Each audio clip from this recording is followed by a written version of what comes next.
Mr. Vice President, thank you very much for making time for us. Thank you, Charles. Good to see you. Good to see you as well. President tweeting about it again today, coronavirus testing. You chair the President's Coronavirus Task Force.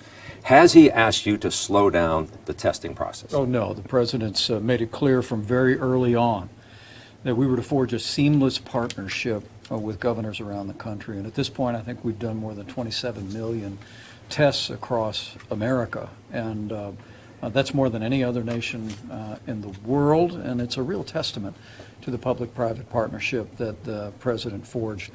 When he tapped me to do this job, Charles, at the end of February, using the old system of testing, we'd only done about 8,000 coronavirus tests. Now, literally 27 million tests later, we've set an extraordinary pace, and that combined with the personal protective equipment that we've surged, the development of new medicines, our pursuit of vaccines, I think has us in a position where each and every day we're one day closer to putting the coronavirus in the past. So that's an important point you're making about the pace, because health officials say the best way to box in this virus is to do testing. So do you think we're doing enough testing or not enough testing? Well, we really do believe that that particularly in the states where we see some outbreaks, there are counties in Florida, there are counties in Texas, counties in Arizona in particular that we've been working closely with. The governors report to us that they have an abundance of testing resources, but we're going to make sure that they continue to have the resources they need.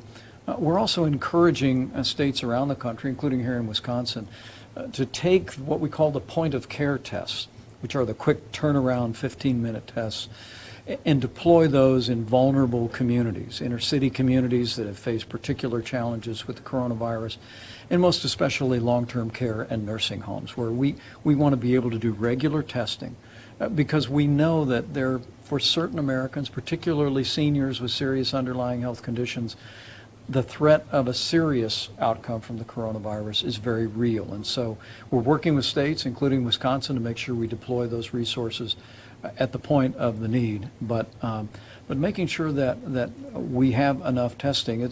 The President's point is it's always a two-edged sword. The reality is more testing, the better we understand. But right now in Florida and Texas, fully half of the new cases are under the age of 35. And in many cases, there are people that have no symptoms at all of the coronavirus. And so some in the media are focusing on the number of new cases, but the encouraging news is that nearly 40 states have cases that are low or even declining. And in the states that are rising, we're actually confident in the amount of hospitalization resources that we have. And overall as a nation, because of our incredible healthcare workers, we're making great progress in reducing the number of Americans that we lose to the coronavirus every day. Let me ask you about a conversation that's going on here in Milwaukee and across the state, and from Main Street to the corporate suites, and it's about Black Lives Matter. Let me first ask you, when you hear that term, what does that mean to you?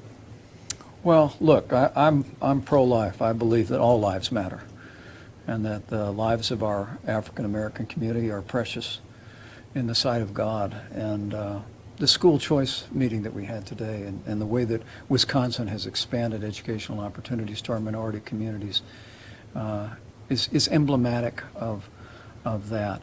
But what we have no tolerance for in this country is the kind of rioting and looting and violence that we saw once again on the streets of Washington, D.C. But do you think that's what the whole movement has been about for Black Lives Matter? Well, I think that that the leadership of the movement calling for defunding the police, seeming to countenance violence in the street, is just not where the American people are. The American people know that we can support law enforcement and support our African American community. And I really do believe that as we go forward, what the American people want to see us do is not suggest that you have to make a choice between law enforcement. I mean, we're not going to defund the police, right, but that what we're going to do is support the police. We're going to support these people that risk their lives every day to protect and serve our families.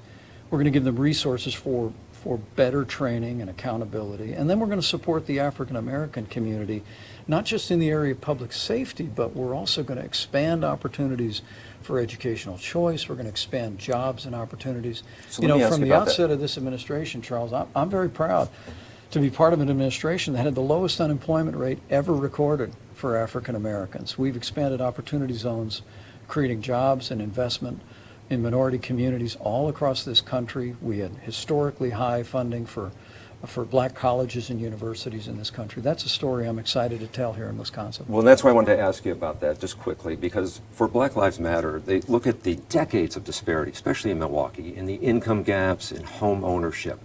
And they're saying when all lives matter, they got left behind. There hasn't been. So when they say focus on Black Lives Matter, do you think there needs to be a special conversation around that? Well, I agree with the fact that Democrat leadership in our major cities has failed the African American community for generations. And it's one of the reasons why in the campaign in 2016, when the people of Wisconsin voted for President Donald Trump, and they heard him say to the African American community in this state, what do you have to lose? Because too often our African American families in our major cities live on the most unsafe streets. Their kids go to the most failing schools. They're not given a choice to do otherwise. They don't have the income to move out. There's very limited jobs and opportunity. That's why we believe the answer in the long term is while we address issues in public safety and look for ways to improve. I mean, nobody hates bad cops more than good cops. And we'll look for ways to improve law enforcement and public safety on behalf of our African American community and every American. But going forward, the President and I absolutely believe that it's time to set aside more than a half a century of failed liberal Democrat policies and leadership and say it's time for new ideas that'll create jobs, educational choice and opportunities, and even address some long-term health disparities that came to light during the coronavirus pandemic all across this country. It's addressing those issues. That's how we prove that all lives matter. Thank you for your time. Thanks, Charles. Always.